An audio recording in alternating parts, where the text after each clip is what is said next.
ya mitekerereze yo kuvuga ngo ariko kiremwa muntu uvuga ngo wararemwe. Ubwo rero hari ahandi ugomba kureba uko kuremwa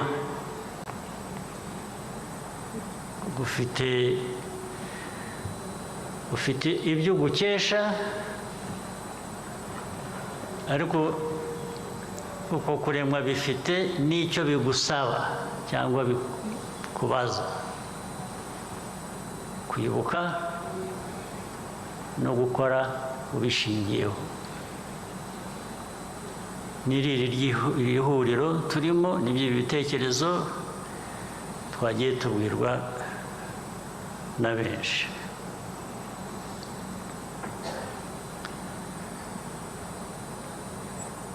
Ibyo rero ndashaka kwihuta nkabigarura ku buzima bwa buri munsi. Hari wa muntu, hari wa muryango, hari na cya gihugu. Bifite imiterere yabyo, bifite uko bibayeho, ushobora kuba kwiza cyangwa bikaba nabi. Dushaka ko byaba byiza rero.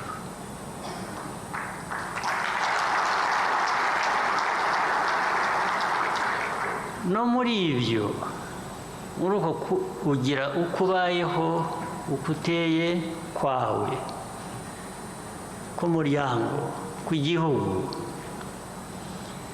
ibyo ni byo ugenda ushakisha uko byarushaho kumera neza. Ariko ntuzakore ikosa ngo wisangemo ko ukwiriye kuba undi utari wa wundi uri.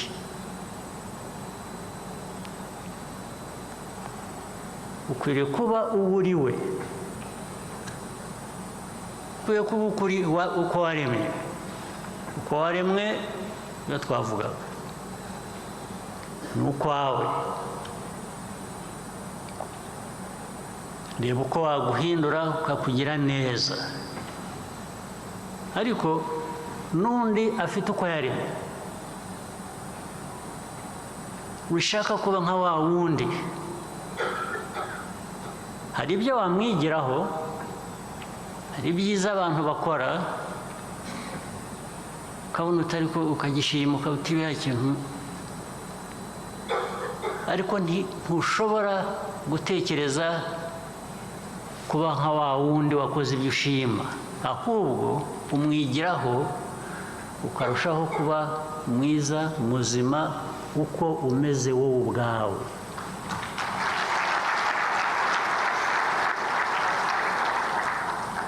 Umuntu ni uko, umuryango ni uko, n'igihugu ni uko nguko. Iki gihugu cy'u Rwanda ntabwo wagihindura kuba ikindi gihugu icyo ari cyo cyose. Ntuzanabitekereze kuko si bizima ubwabyo. Ni nayo mpamvu ngo nashyizeho indi ngofero.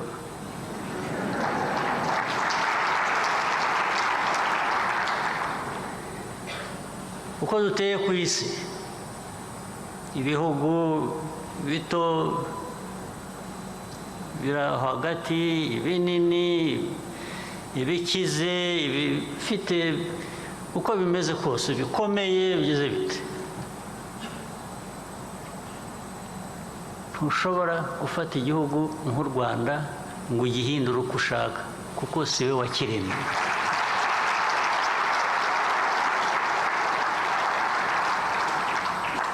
Ntushobora kumfata ngo ungire uko ushaka, kuko ntabwo ari wowe wandemye.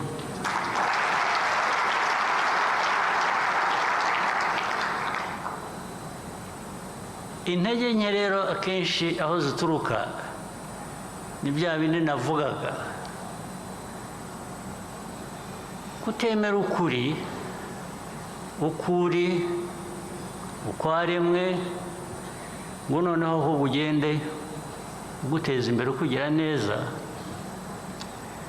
ugashaka inzira y'ubusamo, hakaza ukubeshya ati ukwiye kumera utya, akaba ari byo utangira guharanira, ubwo kaba kabaye. kandi twebwe nk'igihugu uko kabaye turakuzi. andi masomo waba ukeneye se ni ayahe? usibye ibyo wabonye, ibyakubayeho n'ingaruka zabyo. ntuzagire na rimwe abana bacu, urubyiruko benshi bari hano, nabonye hari abavutse muri 1995,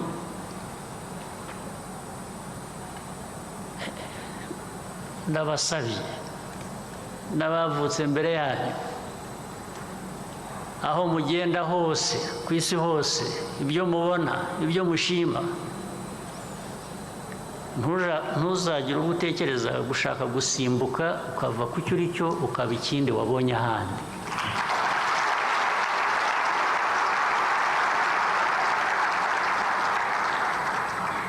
ntabwo kiramba, ibyo ntabwo biramba, ariko niyo byaramba ni nko kubaho utariho.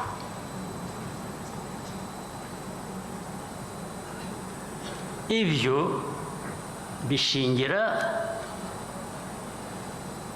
uko twemera no muri ibi by'imyemerere y'amadini,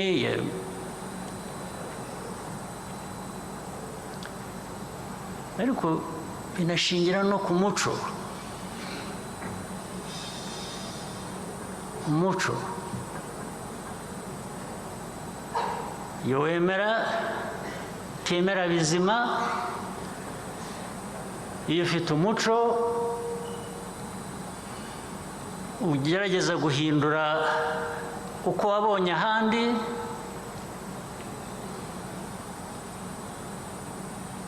birasenya, ntabwo byubaka, ntabwo biramba. ni ukubyirinda rero, kubyirinda tukareba uko twashakisha kugira ibyacu, igihe bitabaye byiza tukabihindura tukabigira byiza, ariko ari ibyo dushingiyeho by'icyo turi cyo. ikintu cyaza kikubwira gushaka kureba ahandi, kugana ahandi hatari ahawe, ariko aho havamo amasomo menshi, aho handi hariyo byinshi byo kwiga, hariyo byinshi twahahayo, ibyinshi bishingira ku bumenyi, tukamenya uko tugira ibyacu neza. ibyo tugomba kubyiga, ntabwo ukwiye kubitandukanya. kuvuga ngo ntuzifuze kuba undi muntu ntabwo bivuze ko utamwigiraho, kuko abantu bose aho bava ku isi hose hari icyiza wabasangamo. ni nk'uko n'abo bahandi hanze bakubona nk'umunyarwanda bakagira icyiza bagusangamo. ni magirirane rero abantu bagomba gushaka uko ibi byose byahura, ari ibijyanye na faith, religion, beliefs zindi zitandukanye. ibi byose ushakishamo ikintu kizima cyakubaka. ni iki cyakubaka uko uri, niyo abantu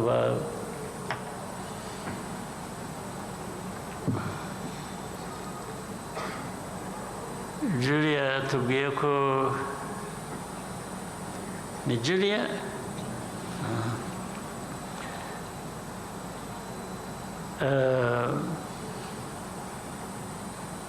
yakuriye mu bukene cyangwa mu by'ukuri cyangwa yavukiye mu bukene.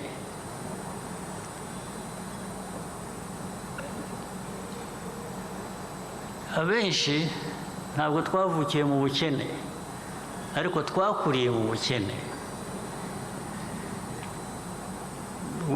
Hagati yanjye nawe niho dutandukaniye. Jye ntabwo navukiye mu bukene, mvuka ndi umwana muto ntabwo naburaraga, ntabwo nawe, ariko nyuma yaho nkura ubukene buraza pe. Ni transition yanjye yo kuvuka, ntabwo navukiye mu bukene ariko nkura nakuriye mu buhunzi.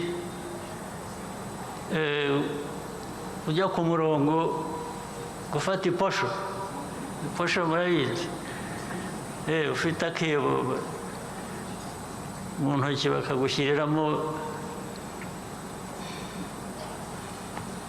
Ibyo byose ni struggles z'abantu banyuramo hirya no hino. Ariko ikindi kintu dukwiriye kugira muri twe, kandi dushingiye ku ibi byose twiga byo kwemera, ibyo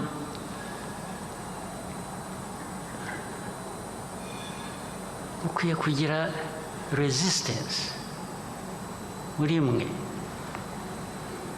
kwanga gushyirwa hasi. Niyo wanshyira hasi physically, my spirit will not go down.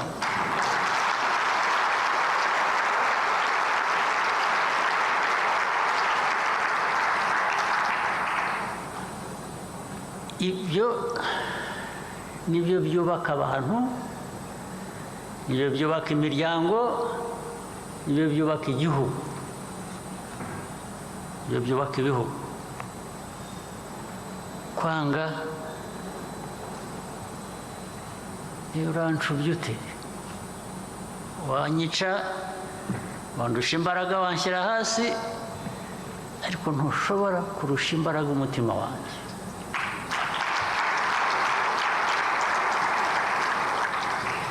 Iyo umeze utyo rero, n'izi nyigisho zindi zose n'ibi byo kwemera n'ibiki birafasha,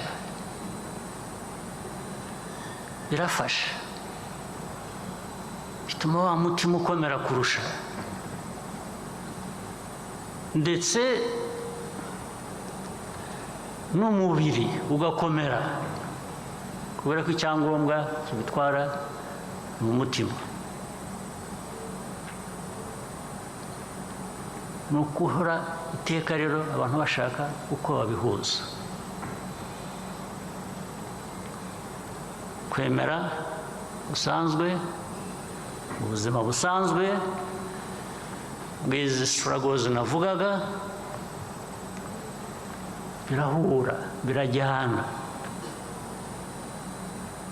Ukamenya ko Imana yakuremye uko umeze, ndetse ukamenya ko yanaguhaye byinshi, igisigaye ari wowe kubireba, ukabibona, ukabimenya, ukabikoresha. Ntabwo Imana yajya ihora iza kukwibutsa, ntabwo Imana yajya ihora ikwibutsa. Mbese wibutse wagiye ku kazi, wagezeyo wakoze ibiki, ibyo ubwo ni ibyawe. Wenda ukagira noneho munsi nk'uyu nguyu ugashimira.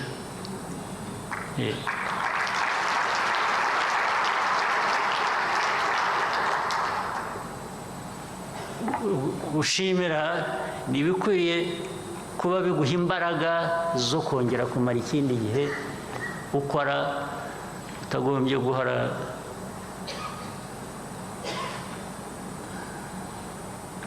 gushimira ni nko kwambaza Imana. Ugiye utambuka uko ugiye gutera intambwe ukabanza ukambaza Imana, Imana yo yabiguhaye, ahubwo ikindi ugondozaho ni iki?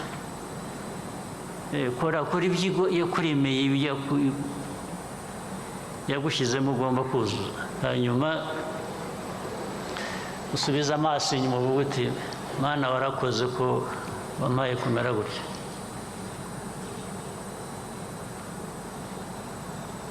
Ariko ngarutse kuri bya bindi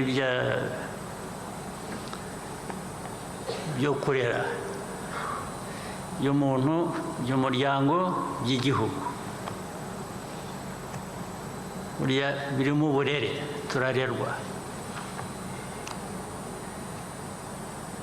Uko kurerwa kurimo kudashaka kuba ikindi kintu utari cyo, ahubwo ukwiye kunoza icyo uri cyo. Ndetse na hano bavuze ibijyanye na resilience yavuzwe ikwiye kuba mu bintu byose. Resilience no kubaka umuryango uri resilient, umuntu kwiyubaka kugira resilience, n'igihugu kikavamo kikaba resilient. Uru Rwanda rwabaye resilient.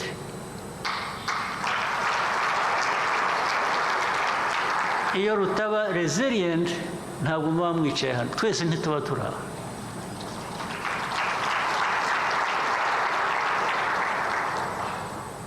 Tuba turi ku muhanda dusabiriza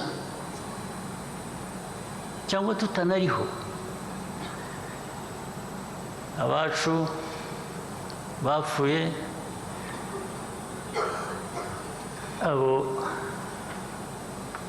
baragiye, ariko twe tukiriho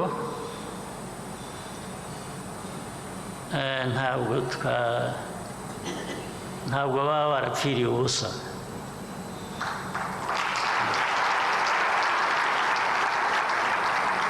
Keretse utari hahandi ukwiriye kuba uri.